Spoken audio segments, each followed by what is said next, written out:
जय Hind. UP TGT art कला में आपका स्वागत है। आज हम यहाँ पर आपको चौथा प्रैक्टिस सेट लेकर आए हैं, जिसमें बहुत ही बेहतरीन क्वेश्चन रखा गया है। तो हम स्टार्ट करते हैं।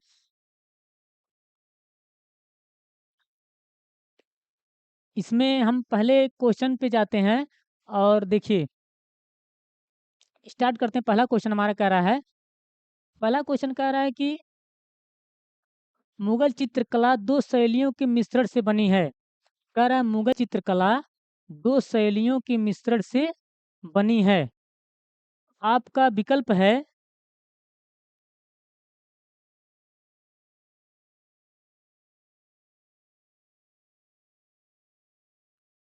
राजस्थानी दक्षिणी, कश्मीरी पंजाबी, जैन पाल, भारतीय पार्सियन। मतलब मुगल सलाह, जो मुगल चित्रकला है, वो दो शैलियों के मिश्रण से बनी है। तो इसमें हम आपको ये बताने वाले हैं कि वह कौन सी दो शैलियां हैं, वह कौन सी दो शैलियां हैं जिसके मिश्रण से मुगल चित्रकला बना है।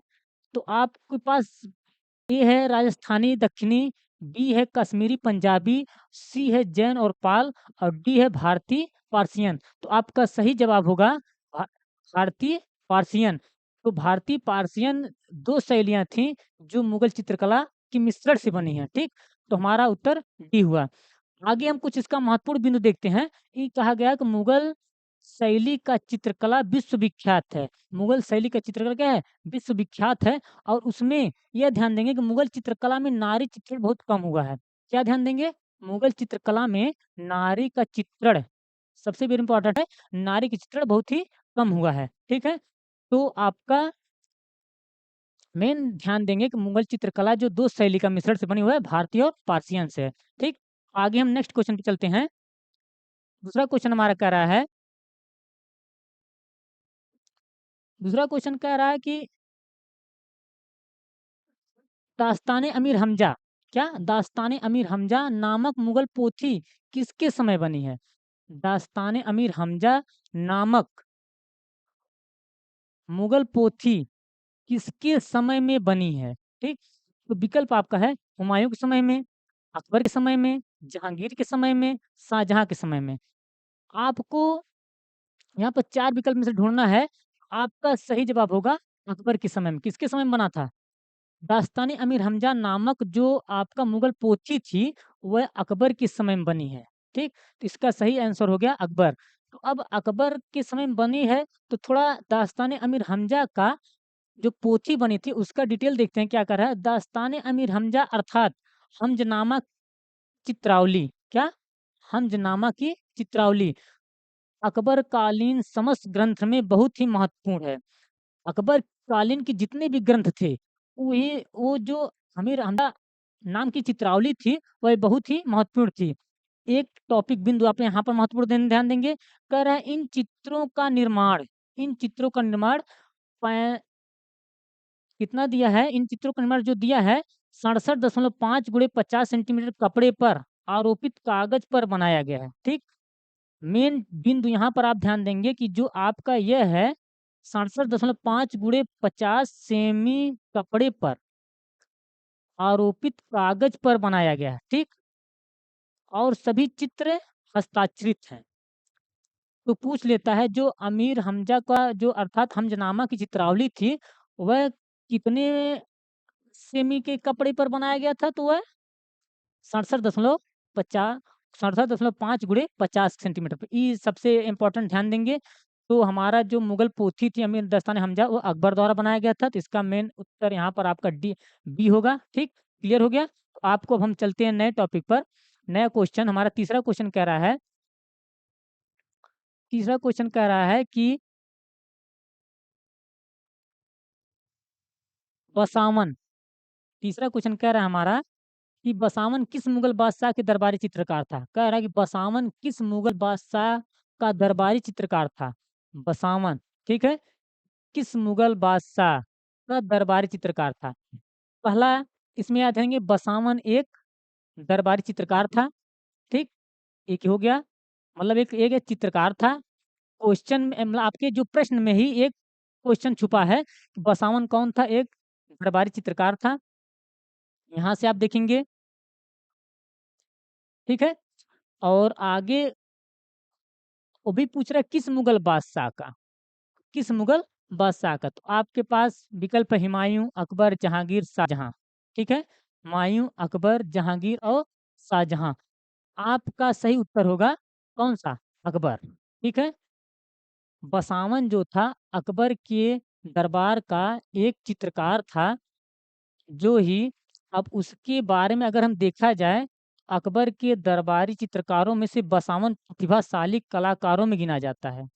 इसलिए इसका नाम नहीं लिखा गया है कि ये इनके दरबार का एक प्रमुख चित्रकार था। क्यों? क्योंकि एक प्रतिभाशाली कलाकारों में गिना जाता था बसावन। ठीक है, जो एक दरबारी चित्रकार था। आगे कह रहा है अबुल फजल ने अबुल फजल ने आईने ए अकबरी में बसावन की बहुत ही प्रशंसा लिखी है। ठीक है, एक महत्वपूर्ण है, अबुल फजल ने आईने ए अकबरी में, ये भी एक ग्रंथ है, आईने ए अकबरी में बसावन की बहुत ही प्रशंसा लिखी गई है। इसका मतलब बसावन एक बहुत ही बेहतरीन दरबारी चित्रकार था। ठीक है, तो किसके, मुगल, मुगल बादशाह कौन से, अकबर के। तो इतना आपको बिंदु आपको याद रखना पड़ेगा। आगे हम नेक्स्ट क्वेश्चन पे चलते हैं। हमारा चौथा क्वेश्चन कह रहा है, चौथा ही बहुत ही बढ़िया क्वेश्चन कह रहा है, रज्मनामा ग्रंथ क्या है। कह रहा है रज्मनामा ग्रंथ क्या है। तो आपके पास अकबर की जीवनी, क्या कह रहा है, अकबर की जीवनी पहला विकल्प हो गया, मुगल राजाओं का इतिहास, महाभारत कथा, रामायण कथा। आपका चौथा का सही उत्तर होगा महाभारत कथा। कौन सा है, रज्मनामा ग्रंथ क्या है, एक महाभारत कथा है। अब ये कैसे महाभारत कथा हो गई रज्मनामा, तो इसको अगर हम डिटेल से देखते हैं तो यहाँ नीचे लिखे हैं हम, रज्मनामा महाभारत का फारसी रूपांतरण है। जो रज्मनामा था वह महाभारत का क्या था, फारसी रूपांतरण है। ठीक है, इसका मतलब रज्मनामा जो लिखा गया तो महाभारत ही लिखा गया, महाभारत के बारे में ही लिखा गया था, लेकिन तो किसके कौन सा चित्र था, रज्मनामा महाभारत का क्या था, फारसी रूपांतरण था। एक बिंदु यहाँ ध्यान देंगे। दूसरा अगर ध्यान देंगे, अकबर के दरबार का प्रसिद्ध विद्वान अब्दुल कादिर बदायूनी कौन, एक सबसे महत्वपूर्ण बिंदु यहाँ पर आ गया। अकबर के दरबार का प्रसिद्ध विद्वान अब्दुल कादिर बदायूनी, ठीक, जो फारसी भाषा का बड़ा ही ज्ञाता था। अकबर के दरबार का सबसे जो विद्वान था वह अब्दुल कादिर बदायूनी, जो फारसी भाषा का बहुत ही बड़ा विद्वान था। उसने महाभारत को फारसी अनुवाद में रज्मनामा के नाम से लिखा। ठीक, यहाँ पर बहुत ही महत्वपूर्ण बिंदु दे दिया है। रज्मनामा ग्रंथ क्या है, तो आपको पता हो गया महाभारत कथा है, लेकिन तो इसको कौन लिखे हैं, अब्दुल कादिर बदायूनी ने। और ये बहुत ही बड़ा फारसी विद्वान था, और जो फारसी भाषा में किसमें लिखा है, अनुवाद किया रज्मनामा के नाम से, महाभारत ही रज्मनामा के नाम से अनुवाद किया। तो ये आपका क्लियर हो गया। और ये अब्दुल कादिर बदायूनी किसके दरबार का था, अकबर के ही दरबार का प्रसिद्ध विद्वान था। ठीक, मतलब कि अकबर जो अपने दरबार में बड़े बड़े विद्वान चित्रकार को संग्रहित कर लिया था चलचित्र बनाने के लिए। आगे चलते हैं, अगला क्वेश्चन हमारा पांचवा क्वेश्चन कह रहा है, पांचवा क्वेश्चन कह रहा है आपका कि चित्रकार मंसूर किस प्रकार के चित्रों के लिए प्रसिद्ध है। चित्रकार मंसूर, ठीक, किस प्रकार के चित्रों के लिए सिद्ध हैं। तो आपके साथ विकल्प है प्राकृतिक चित्र, दूसरा कह रहा है शिकार दृश्य, तीसरा कह रहा है पशु पक्षी चित्र, चौथा कह रहा है युद्ध चित्र। ठीक, तो आपका सही उत्तर जो है पशु पक्षियों का चित्र। ठीक, चित्रकार मंसूर किस प्रकार का चित्रों के लिए प्रसिद्ध है, पशु पक्षी, मतलब मान चलिए जो मंसूर हैं हमेशा पशु पक्षियों के चित्र बनाते ही बनाने में प्रसिद्ध हो गए हैं।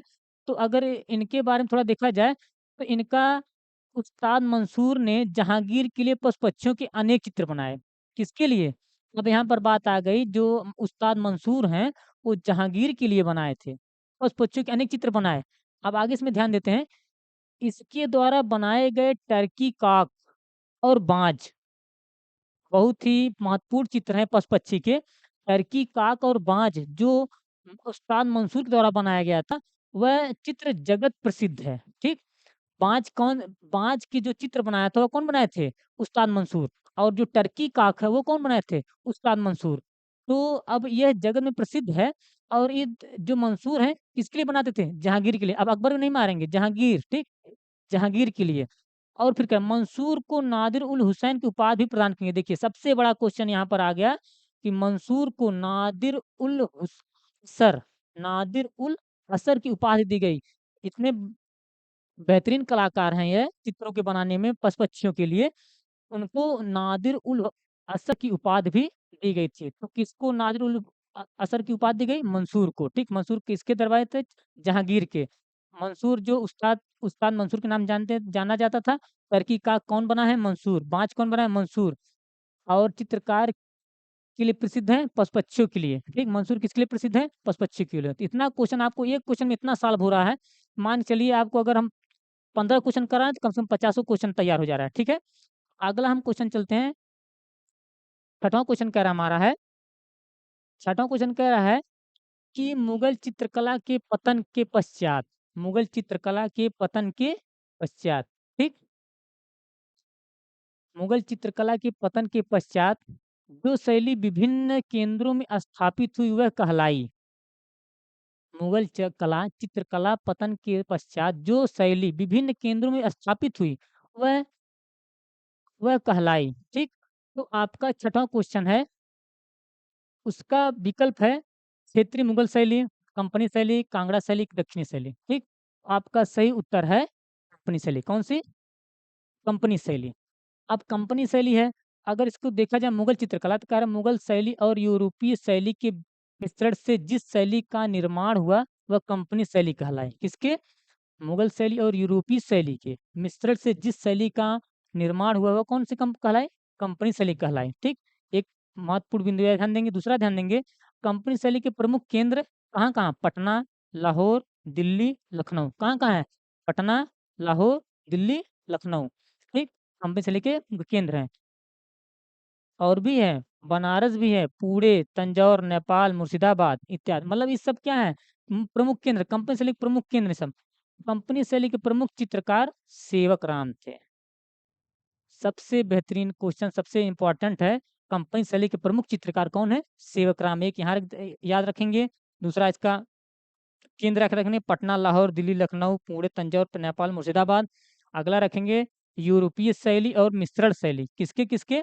यूरोपीय शैली और मिश्रण शैली से जो निर्माण हुआ वह कंपनी शैली कहलाई। ठीक, तो इसका सही उत्तर क्या हो गया? कंपनी शैली। तो अगला क्वेश्चन हम चलते हैं। सातवां क्वेश्चन कह रहा है, सातवां क्वेश्चन कह रहा है कांगड़ा चित्रकला का दूसरा नाम। क्या कर रहा है? कांगड़ा कला का दूसरा नाम। आपका विकल्प है राजस्थानी चित्रकला, मुगल चित्रकला, पहाड़ी चित्रकला, गढ़वाली चित्रकला। ठीक, तो सातवां का सही उत्तर है आपका है पहाड़ी चित्रकला। कौन सा?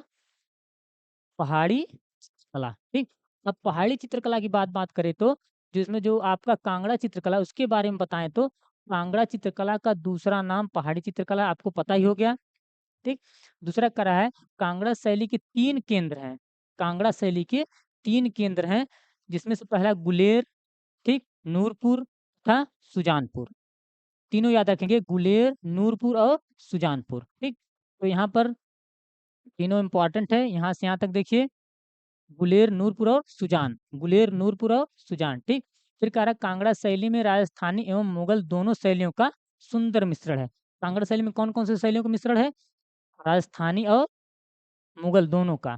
सबसे ज्यादा कांगड़ा शैली में 2 शैली का मिश्रण, राजस्थानी और मुगल, राजस्थानी और मुगल। ठीक, आगे देख रहे हैं कांगड़ा शैली की महान संरक्षक राजा संसार चंद्र। ठीक, कौन है? राजा संसार चंद्र। पूछ लेता है कांगड़ी शैली के महान संरक्षक राजा संसार चंद्र। ई बिंदु सबसे इम्पोर्टेंट है। ठीक, तो हम आपको एक क्वेश्चन बेहतरीन बेहतरीन लेकर आए हैं, कम से कम बढ़िया बढ़िया क्वेश्चन छांट कर लाया गया है ताकि आपको कई तो क्वेश्चन आंसर याद हो जाए। आप ठीक, कम समय में, कम क्वेश्चन में कई क्वेश्चन हल हो जाए। ठीक, तो आपका कांगड़ा शैली का महान संरक्षक राजा संसार चंद। ठीक, तो आपको कंफर्म है कांगड़ा शैली का दूसरा नाम पहाड़ी शैली। पहाड़ी शैली के बारे में इतना ध्यान दे देंगे। अगला चल रहे हैं हम 8वां क्वेश्चन पे। 8वां क्वेश्चन हमारा कह रहा है कि बंगाल शैली के जनक कौन है? क्या कह रहा है? बंगाल शैली के जनक रविन्द्रनाथ टैगोर, अमिंदनाथ टैगोर, गगनेन्द्रनाथ टैगोर, नंदलाल बसु। किस पे मारेंगे? तो आपका कह रहा है 8वां का पहला विकल्प रविन्द्रनाथ टैगोर हो गए, दूसरा अमिंदनाथ टैगोर हो गए, गगननाथ टैगोर हो गए और नंदलाल बोस हो गए। 8वां का सही है अवनींद्रनाथ टैगोर। ठीक, सही उत्तर क्या है? अवनींद्रनाथ टैगोर। अगर अवनींद्रनाथ टैगोर के बारे में कुछ जानकारी लेना है तो लिखा है अवनींद्रनाथ टैगोर ने जल रंग अपने चित्र की बनाए, मतलब अपने चित्र बनाए कौन से? ज्यादा से ज्यादा रविन्द्रनाथ टैगोर जो जल रंग से अपने चित्र बनाए। अवनींद्रनाथ ने प्रेम कथाओं का अपनी तूलिका का आधार बनाते हुए उमर आख्यान एवं अरेबियन नाइट्स जैसे चित्र बनाए। ठीक, एक इनका हो गया उमर आख्यान, दूसरा हो गया अरेबियन नाइट। ठीक, प्रेम कथाओं का, प्रेम कथाओं को अपनी तूलिका का आधार बनाते हुए क्या कौन कौन से चित्र बनाए? उमर आख्यान और अरेबियन नाइट्स। ये किसके हैं? अविनाश टैगोर के, और इनको बंगाल शैली के जनक भी जाना जाता है। ठीक, तो इसका हो गया सही जवाब हमारा अविनाश टैगोर कौन है? बंगाल शैली के जनक हैं। अब अगले क्वेश्चन पे हम चलते हैं। नेक्स्ट क्वेश्चन, 9वां क्वेश्चन कह रहा है असित कुमार हल्दर किस आर्ट कॉलेज के प्रिंसिपल थे? ठीक, असित कुमार हल्दर जो है किस आर्ट कॉलेज के प्रिंसिपल थे? आपका है पटना,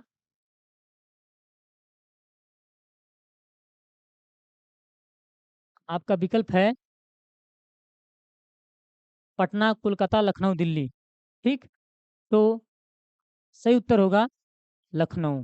किसके प्रिंसिपल थे? लखनऊ के। तो आसित कुमार हल्दर जो कॉलेज के प्रिंसिपल हुए हैं वह लखनऊ के थे। तो हल्दर ने अजंता की प्रतिलिपियां तथा जोगीमारा और बाघ के चित्रों की प्रतिलिपियां तैयार की हैं। मतलब जान लीजिए जो हल्दर जो यहाँ पर आसित कुमार हल्दर हैं वह किसकी किसकी प्रतिलिपियां तैयार करने में सहयोग दिए हैं? अजंता के, जोगीमारा के और बाघ के। ठीक, तो इतनी तीन तीन गुफाओं के तीन तीन जो प्रसिद्ध गुफा के चित्रों हैं उनकी प्रतिलिपियां तैयार करने किए हैं। और दूसरा कह रहा है इनके प्रसिद्ध, इनके जो आसित कुमार हल्दर के जो प्रमुख चित्र हैं वह मेघदूत, ध्यान दे देंगे मेघदूत, ऋतु संहार, उमर आख्यान, ठीक, और उड़ाल, अकबर तथा चौराहे पर, अकबर तथा चौराहे आज पर इनकी प्रमुख रचनाएं हैं। तो रचनाएं कह रहे हैं प्रमुख चित्र हैं। आगे चलते हैं 10वां क्वेश्चन पे। 10वां क्वेश्चन कह रहा है बंगाल शैली का चित्रकार नहीं है। क्या कह रहे हैं? बंगाल शैली की चित्रकार नहीं है। सुधीर खस्तगीर बंगाल शैली के चित्रकार नहीं है। कौन? सुधीर खस्तगीर, शारदा वकील, मुकुल डे, ईश्वरी प्रसाद। तो 10वां का सही उत्तर जो है आपका ईश्वरी प्रसाद। ठीक, ईश्वरी प्रसाद जो बंगाल शैली की चित्रकार नहीं है। तो खस्तगीर, शारदा, मुकुल डे बंगाल शैली के चित्रकार हैं, जबकि ईश्वरी प्रसाद पटना शैली के चित्रकार हैं। किसके? ईश्वरी जो प्रसाद हैं वो पटना शैली के क्या हैं? चित्रकार हैं। और बाकी 3 लोग जो हैं बंगाल शैली के चित्रकार। ठीक, हो गया। अगला क्वेश्चन चलते हैं हम। 11वां क्वेश्चन कह रहा है प्रथम भारतीय महिला चित्रकार थी। कह रहा है प्रथम भारतीय महिला चित्रकार थी कौन से? ललित लाजमी पहला विकल्प है आपका, ललिता लाजमी, अमृता शेरगिल, गौरी भंज, सुनैनी देवी। ठीक, आपका सही उत्तर है 11वें का सुनैनी देवी। ठीक, इसमें क्या है प्रथम भारतीय महिला चित्रकार कौन थी? सुनैनी देवी। प्रसिद्ध कलाविद स्टेला क्रैमरिस ने सुनैनी देवी को भारत की पहली चितेरी कहा गया था। जो स्टेला क्रैमरिस ने वो सुनैनी देवी को क्या कहा था? भारत की पहली चितेरी कहा गया। तो अब कहा गया कि भारत की पहली चितेरी सुनैनी देवी। ठीक, ये भी क्वेश्चन बन सकता है। तो इसमें बस इतना ही ध्यान देंगे, सिद्ध भारतीय में जो महिला चित्रकार थी वह सुनैनी देवी थी, उनको पहली चितेरी कहा गया किसको? सुनैना देवी को। आगे चलते हैं हम। अगला क्वेश्चन हमारा कर रहा है 12वां क्वेश्चन, किस प्रसिद्ध चित्रकार ने फिल्में भी बनाई हैं? देखिए ये भी है। किस प्रसिद्ध चित्रकार ने क्या बनाई है? फ़िल्में भी बनाई हैं। गणेश पाइन, अल्मेलकर, कौन-कौन है? एक गणेश पाइन, दूसरा कौन है? अल्मेलकर, एम.एफ. हुसैन और यामिनी राय। आपका सही उत्तर होगा एम.एफ. हुसैन, ठीक? कौन है? एम.एफ. हुसैन। अब एम.एफ. हुसैन चित्र के साथ-साथ फ़िल्में भी बनाई हैं और कौन-कौन सी फ़िल्म बनाई हैं? तो थोड़ा इनके बारे में जानते हैं। इनका पूरा नाम मकबूल, इनका पूरा नाम क्या है? मकबूल फ़िदा हुसैन, मकबूल फ़िदा हुसैन। इनकी पहली film through the eyes of A painter कौन-सी थी? यहाँ से देखिए, through the eyes of A painter इनकी पहली फ़िल्म थी, जिस पर बीयर पुरस्कार भी मिला था। जिस पर कौन-सा पुरस्कार मिला था? बीयर पुरस्कार भी मिला गया था। तो बीयर पुरस्कार किस पे मिला था? Through the eyes of A painter. तो ये कौन-सी फ़िल्म थी? ये इनके पहली फ़िल्म थी किसकी? एम.एफ. हुसैन की। आगे देखते हैं इसमें है, कह रहा है कि इसमें इनके प्रमुख चित्र लैंप और मकड़ी। इनके प्रमुख चित्र कौन-सा है? लैंप और मकड़ी, ज़मीन, घोड़े, 2 स्त्रियों का संवाद, ठीक? 2 स्त्रियों का संवाद, दुपट्टों में 3 औरतें, रागमाला, नृत्य रामायण, मदर टेरेसा, माधुरी दीक्षित, ठीक? इतने इनके प्रमुख क्या हैं? चित्र हैं।